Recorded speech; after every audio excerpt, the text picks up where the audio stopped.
ദൈവനാമത്തിന് മഹത്വം ഉണ്ടാകട്ടെ. എൻ്റെ പേര് റവറൻ ഷൈൻ റാബി.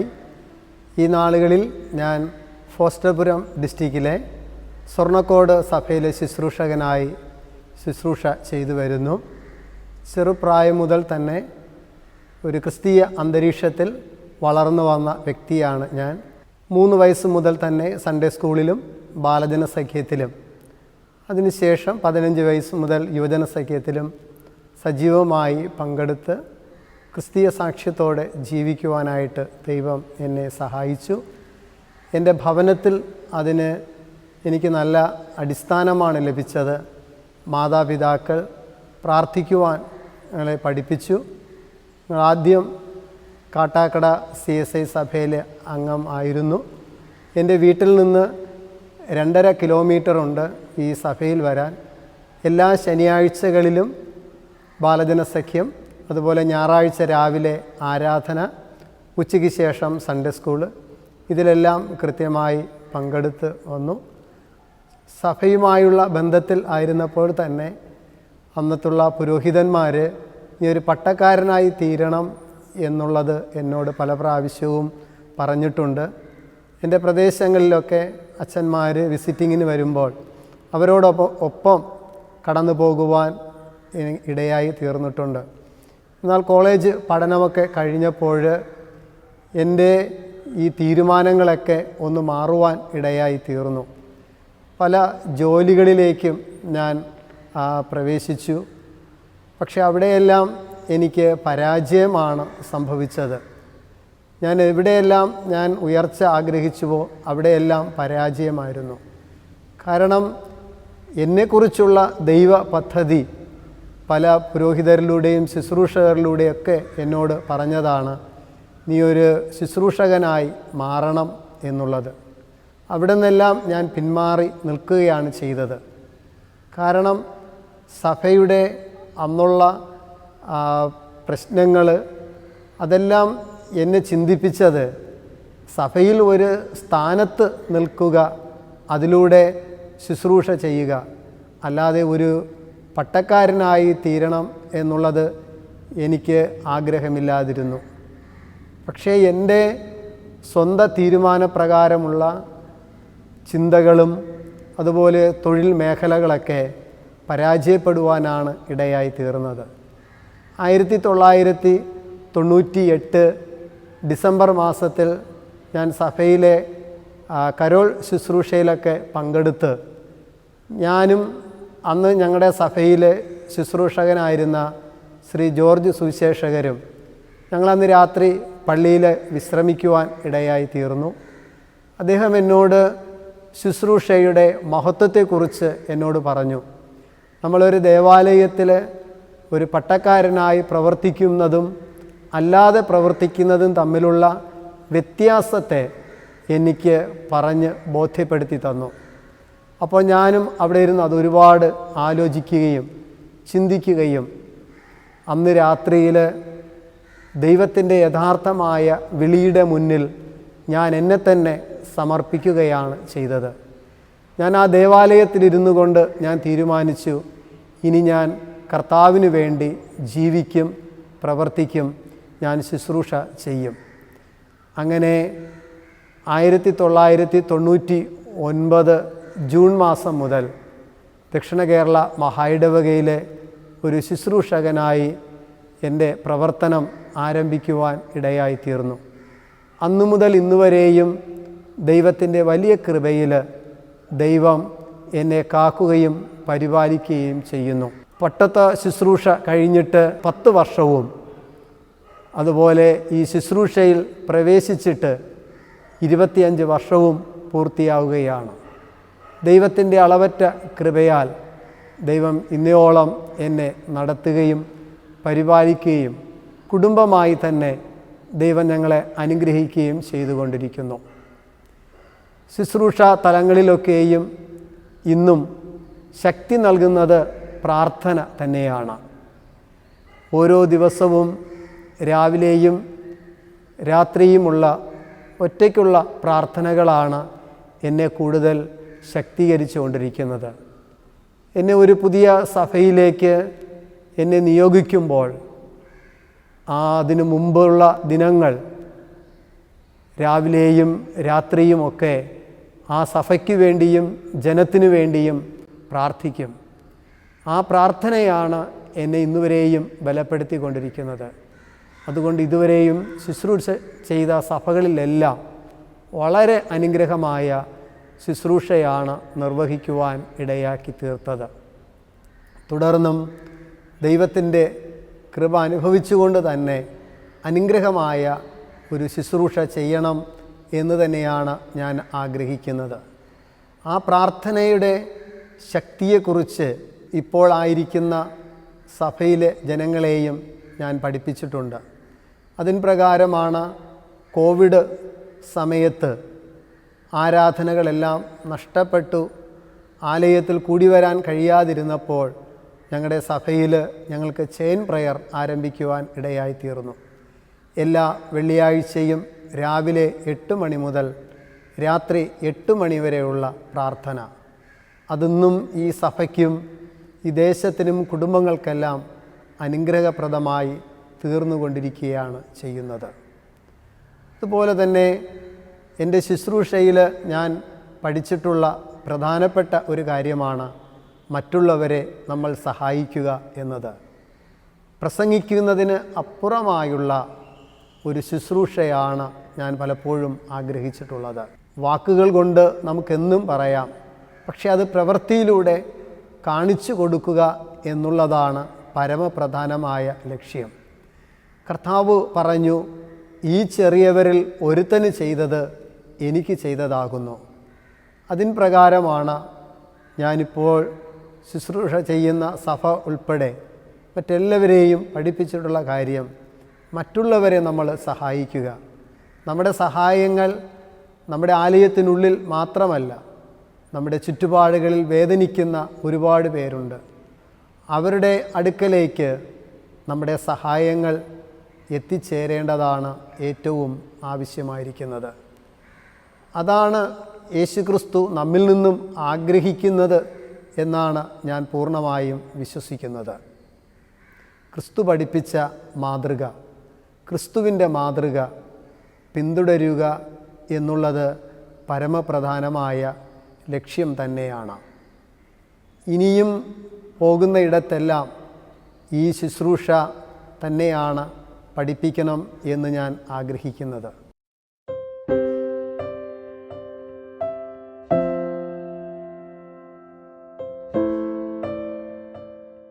കർത്താവ് നമ്മളെ തിരഞ്ഞെടുക്കുമ്പോഴാണ് നമ്മുടെ ശുശ്രൂഷ ഏറ്റവും ഭംഗിയായി ചെയ്യുവാൻ സാധിക്കുന്നത്. നമ്മൾ എങ്ങനെയെങ്കിലും ഇറങ്ങിത്തിരിച്ചാൽ അതിൽ നമുക്ക് വിജയം നേടാനായിട്ട് കഴിയത്തില്ല. ഞാൻ എൻ്റെ ദൈവവിളി പൂർത്തിയാകുന്നത് ഞാൻ ഏറ്റവും ഭംഗിയായി ശുശ്രൂഷ ചെയ്യുമ്പോഴാണ്. ആ വിളി നമ്മൾ യഥാർത്ഥമായി സ്വീകരിച്ച് നമ്മളെ തന്നെ സമർപ്പിച്ച് ഇറങ്ങുമ്പോൾ മാത്രമേ ഏറ്റവും നല്ല രീതിയിൽ ജനത്തിന് വേണ്ടി നമുക്ക് പ്രവർത്തിക്കുവാനായിട്ട് കഴിയത്തുള്ളൂ. അല്ല എങ്കിൽ നമുക്ക് എങ്ങനെയെങ്കിലും ഒരു ശുശ്രൂഷ ചെയ്ത് മുന്നോട്ട് പോകുവാനായി കഴിയത്തുള്ളൂ. യേശുക്രിസ്തു തൻ്റെ ശുശ്രൂഷയിൽ പറഞ്ഞൊരു കാര്യമാണ്, നല്ല ഇടയൻ ആടുകളെക്കുറിച്ച് അറിയുന്നു എന്നുള്ളതാണ്. അപ്പോൾ നമുക്ക് യഥാർത്ഥമായ ദൈവവിളിയിലൂടെ നാം ഇറങ്ങിത്തിരിക്കുമ്പോൾ ഈ ആടുകളുടെ വേദന മനസ്സിലാക്കുവാനും അവരെ സഹായിപ്പാനും അവർക്ക് വേണ്ടി പ്രാർത്ഥിക്കുവാനും അവരോടൊപ്പം ചേരുവാനും നമുക്ക് തീർച്ചയായിട്ടും കഴിയും. അല്ല എങ്കിൽ നമുക്ക് ഒരിക്കലും അവരുടെ വേദനയെ മനസ്സിലാക്കാൻ നമുക്കൊരിക്കലും കഴിയത്തില്ല എന്നുള്ളതാണ് ഏറ്റവും പരമപ്രധാനമായ ലക്ഷ്യം. യേശുക്രിസ്തു തൻ്റെ ശിഷ്യന്മാരെ തിരഞ്ഞെടുത്തു. അവർ ആ തിരഞ്ഞെടുപ്പിനെ യഥാർത്ഥമായി അംഗീകരിച്ചു. ക്രിസ്തുവിൻ്റെ വിളി കേട്ട് അവർ വന്നതുകൊണ്ടാണ് അവർക്ക് ലോകത്തിൻ്റെ പല ഭാഗങ്ങളിലും കടന്നുപോയി കർത്താവിന് വേണ്ടി പ്രവർത്തിക്കുവാൻ, കർത്താവിന് വേണ്ടി തങ്ങളുടെ ജീവനെ പോലും സമർപ്പിക്കുവാൻ ഇടയായി തീർന്നത്. നല്ല ഇടയൻ ആടുകൾക്ക് വേണ്ടി തൻ്റെ ജീവനെ കൊടുക്കുന്നു എന്നാണ് വചനം നമ്മളെ പഠിപ്പിക്കുന്നത്. എൻ്റെ ശുശ്രൂഷയിൽ ഞാൻ കൂടുതലും ആഗ്രഹിക്കുന്നത് കുഞ്ഞുങ്ങളുടെ ഇടയിലുള്ള പ്രവർത്തനങ്ങളാണ്. അത് ഞാൻ ചെറുപ്രായം മുതൽ തന്നെ അത് മറ്റുള്ളവർ ഞങ്ങൾക്ക് നൽകിയ പാഠം. ഞാൻ മുതിർന്നപ്പോഴും എൻ്റെ സഭയിലെ കുഞ്ഞുങ്ങളെ നല്ല രീതിയിൽ വളർത്തിക്കൊണ്ടുവരിക എന്നുള്ളതാണ് ലക്ഷ്യം. ഞാനതിവിടെ വന്നപ്പോഴും ഞാൻ അത് തന്നെയാണ് പാഠമാക്കി ഞാൻ തീർത്തിരിക്കുന്നത്. കുഞ്ഞുങ്ങളെ, അവരുടെ കഴിവുകളെ പ്രോത്സാഹിപ്പിച്ച് കൊണ്ടുവരിക. ഞാൻ 3 വർഷക്കാലം കൊല്ലം കൊട്ടാരക്കര മഹായിടവകയിൽ അവിടെ സൺഡേ സ്കൂളിൻ്റെ സെക്രട്ടറിയായി പ്രവർത്തിക്കുവാൻ ഇടയായി തീർന്നു. അപ്പോൾ അതെനിക്ക് ഏറ്റവും ജീവിതത്തിൽ വളരെ സന്തോഷം നിറഞ്ഞ ഒരു അവസരമാണ്. ഇപ്പോഴും നമ്മുടെ ദക്ഷിണ കേരള മഹായിടവകയിലും സൺഡേ സ്കൂളിൻ്റെ പാഠപുസ്തകങ്ങൾ എഴുതുന്നതിനും ആ പ്രവർത്തനങ്ങളുമായി മുന്നോട്ട് പോകുവാൻ ദൈവം എന്നെ സഹായിച്ചു കൊണ്ടിരിക്കുകയാണ്.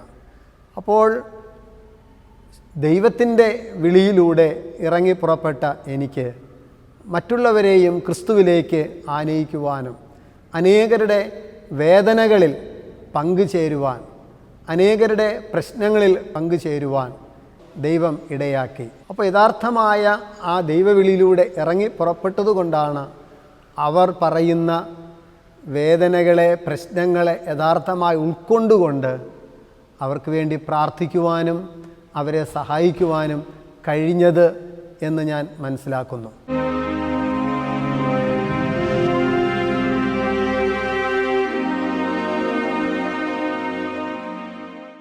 ക്രിസ്തീയ ശുശ്രൂഷയിൽ വിദ്യാഭ്യാസത്തിന് വളരെയേറെ പ്രസക്തിയുണ്ട്. കാലഘട്ടങ്ങൾ മാറുന്നതിനനുസരിച്ച് വചനത്തെ വ്യാഖ്യാനിച്ച് നൽകേണ്ടത് ഇന്നിൻ്റെ ആവശ്യമാണ്. ആദിമ നൂറ്റാണ്ടുകളിൽ ഉണ്ടായിരുന്നത് പോലെയുള്ള ഒരുപാട് ദുരുപദേശങ്ങൾ ഇന്ന് സമൂഹത്തിൽ അതിലൂടെ സഭയിലേക്ക് എത്തിച്ചേർന്നിരിക്കുകയാണ്. അപ്പോൾ ശുശ്രൂഷ നമുക്ക് ചെയ്യുന്നതിന് ബൈബിൾ പരിജ്ഞാനം ആവശ്യമാണ്.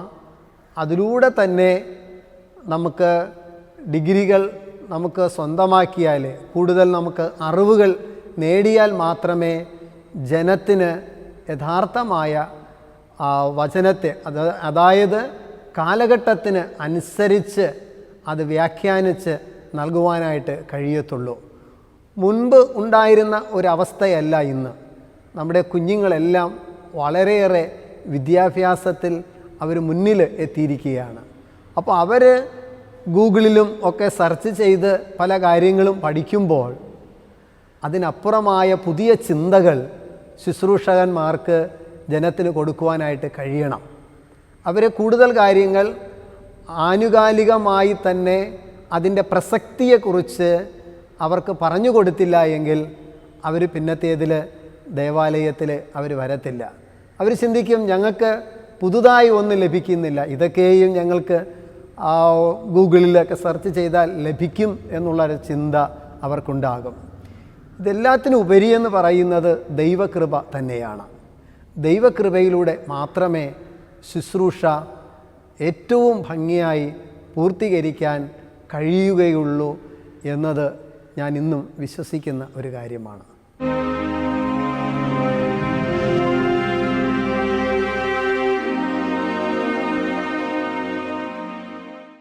ഇന്നത്തെ ലോകമെന്ന് പറയുന്നത്, പ്രത്യേകിച്ച് യുവതലമുറ ഒരുപാട് ചോദ്യങ്ങൾ ചോദിക്കുന്ന ഒരു കാലഘട്ടമാണ്.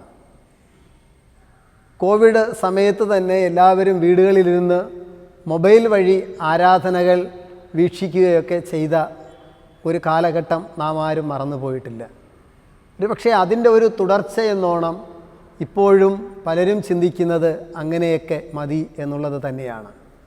1 മണിക്കൂറോ 1.5 മണിക്കൂറോ എന്തിന് ദേവാലയത്തിൽ പോയി ഇരിക്കണം എന്നുള്ളൊരു ചിന്ത ഇന്നത്തെ ആധുനിക തലമുറയിൽ വന്നുകൊണ്ടിരിക്കുകയാണ്. അത്രത്തോളം ക്ഷമയോടെ ഇരുന്ന് ഇതെല്ലാം കേൾക്കുവാനുള്ള ഒരു മനസ്സ് ഇന്ന് ജനത്തിന് ഇല്ല. പക്ഷേ അവിടെയൊക്കെയാണ് ഒരു പുരോഹിതൻ്റെ ശുശ്രൂഷ ഫലകരമായി തീരേണ്ടത്. കാരണം ജനത്തിന് യഥാർത്ഥമായ വസ്തുത അവർക്ക് പറഞ്ഞു കൊടുക്കേണ്ടത് ആവശ്യമാണ്. അവർക്ക് പലതരത്തിലുള്ള കാര്യങ്ങൾ ഈ സമൂഹത്തിൽ നിന്നും ഇന്നത്തെ വാർത്താ മാധ്യമങ്ങളിലൂടെയൊക്കെ അവർക്ക് ലഭിക്കുമ്പോൾ അതിനപ്പുറമായി യേശുവിനെ അവർക്ക് കാണിച്ചു കൊടുക്കുവാൻ, ക്രിസ്തുവിലൂടെ ലഭിക്കുന്ന സ്നേഹം, കരുതൽ, ഇവയെക്കുറിച്ച് കൂടുതൽ മനസ്സിലാക്കി കൊടുക്കുക എന്നുള്ളത് തന്നെയാണ് ഒരു പുരോഹിതൻ്റെ ശുശ്രൂഷ എന്ന് പറയുന്നത്. അവർക്കൊരുപാട് സംശയങ്ങൾ ഉണ്ടാകാം. ആരാധനയെക്കുറിച്ചും അതിൻ്റെ ആവശ്യകതയെക്കുറിച്ചൊക്കെ ഒരുപാട് സംശയങ്ങൾ അവർക്കുണ്ടാകാം. പക്ഷേ ആ സംശയങ്ങൾക്ക് നമ്മൾ യഥാർത്ഥമായ മറുപടി നൽകിയില്ല എങ്കിൽ അവർ തീർച്ചയായും ഈ ലോകത്തിൻ്റെ ഇൻപങ്ങളിലേക്ക് കടന്നു പോകും എന്നതിന് യാതൊരു സംശയവുമില്ല. ദൈവം ഇന്നുവരെയും എൻ്റെ ശുശ്രൂഷയെ ദൈവം അനുഗ്രഹിച്ചു, ദൈവം മാനിച്ചു. കുടുംബമായൊക്കെ ദൈവം ഉയർച്ചകളെ നൽകി. കർത്താവ് നൽകുന്ന ആയുസ്സിനാളെല്ലാം കർത്താവിന് വേണ്ടി പ്രവർത്തിക്കുക. മറ്റുള്ളവരുടെ സന്തോഷമാണ് നമ്മുടെയും സന്തോഷമെന്ന് പറയുന്നത്.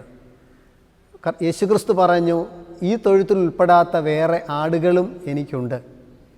എൻ്റെ കാഴ്ചപ്പാടെന്ന് പറയുന്നത് എല്ലാവരെയും നമ്മൾ സ്നേഹിക്കുക. നമുക്ക് നമ്മുടെ പള്ളിയിൽ വരുന്നവരെ മാത്രമല്ല, നമ്മുടെ ചുറ്റുപാടുകളിൽ ഒരുപാട് വേദനിക്കുന്നവരുണ്ട്. അവരുടെ അടുക്കലേക്ക് കടന്നു പോകുക. എൻ്റെ തുടർന്നുള്ള ശുശ്രൂഷയിലും ഞാൻ ആഗ്രഹിക്കുന്നത് അതുതന്നെയാണ്. മറ്റുള്ളവരുടെ അടുക്കലേക്ക് കടന്നു പോകുക. നമ്മുടെ സഭകൾ ഒരുപക്ഷെ വച്ചിരിക്കുന്ന അതിർവരമ്പുകളേക്കാൾ അപ്പുറമായിട്ടുള്ള ഒരു സ്നേഹബന്ധം, ക്രിസ്തു കാണിച്ച ആ സ്നേഹത്തിൻ്റെ ഒരു പാതയിലൂടെ സഞ്ചരിക്കണം എന്നുള്ളതാണ് തുടർന്നുള്ള എൻ്റെ ശുശ്രൂഷയിൽ ഞാൻ ആഗ്രഹിക്കുന്നത്. അതിന് ദൈവത്തിൻ്റെ കൃപ എന്നും ഉണ്ടാകും എന്ന് തന്നെയാണ് ഞാൻ വിശ്വസിക്കുന്നത്.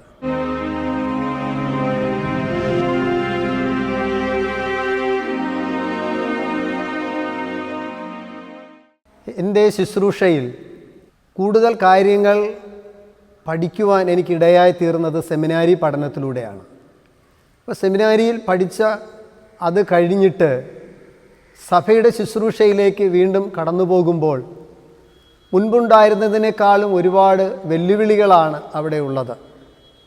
ഒരു പട്ടക്കാരൻ എന്ന് പറയുമ്പോൾ മറ്റൊരു സുവിശേഷകൻ എന്നുള്ള നിലയിൽ മാത്രമല്ല, കൂടുതൽ ഉത്തരവാദിത്തങ്ങളുണ്ട്.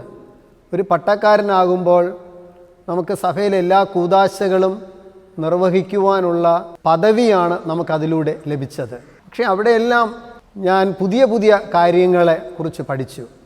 പ്രത്യേകിച്ച് സമയം കൃത്യത പാലിക്കുക. അതാണ് എൻ്റെ ഏറ്റവും പ്രധാനപ്പെട്ട കാര്യമെന്ന് പറയുന്നത്. ആരാധന തുടങ്ങുന്നതായിരുന്നാലും ഒരു ഭവനത്തിൽ ഒരു പ്രോഗ്രാമിന് പോയിരുന്നാലും സമയം കൃത്യത പാലിക്കണം എന്നുള്ളതാണ് എൻ്റെ പ്രധാനമായ കാര്യമെന്ന് പറയുന്നത്. അതുപോലെ തന്നെ മുമ്പ് ഞാൻ ചിന്തിച്ചതിലൊന്നും അപ്പുറമായിട്ട്, ഒരുപക്ഷെ എൻ്റെ ശുശ്രൂഷയിലേക്ക് വരുന്നതിന് മുമ്പുള്ള കാലഘട്ടം എന്ന് പറയുമ്പോൾ ഞാൻ ചിന്തിക്കും, ജനത്തിന് എന്താണ് പ്രയാസം, ജനത്തിന് എന്താണ് വിഷമതകൾ. പക്ഷേ ശുശ്രൂഷയിൽ വന്ന് ഓരോ ഭവനത്തിലും കടന്നുപോയി അവരോട് സംസാരിക്കുമ്പോഴാണ് യഥാർത്ഥമായ അവരുടെ വേദന, ആ കുടുംബത്തിലെ പ്രശ്നങ്ങൾ മനസ്സിലാക്കാനിടയായി തീർന്നത്. പുറമേ നമ്മൾ കാണുമ്പോൾ നല്ല വീടായിരിക്കും, അവർക്ക് വാഹനങ്ങളുണ്ടായിരിക്കും, സാമ്പത്തിക സ്ഥിതി ഉണ്ടായിരിക്കും. പക്ഷേ ആ ഭവനത്തിനുള്ളിൽ പ്രവേശിച്ച് അവരോടൊപ്പം കുറേ സമയം ചെലവഴിക്കുമ്പോഴാണ് അവരുടെ യഥാർത്ഥമായ വേദന മനസ്സിലാക്കാൻ ഇടയായി തീർന്നിട്ടുള്ളത്. ആ വേദനകളെ മനസ്സിലാക്കി ഈ നാളുകളിൽ ആ ജനത്തിനു വേണ്ടി പ്രാർത്ഥിക്കുകയും അവരുടെ വേദനകളിൽ പങ്കെടുക്കുവാൻ കഴിയുന്നു എന്നുള്ളതാണ് ഈ ശുശ്രൂഷയുടെ ഏറ്റവും വലിയ ഒരു മഹത്വമായി ഞാൻ കാണുന്നത്.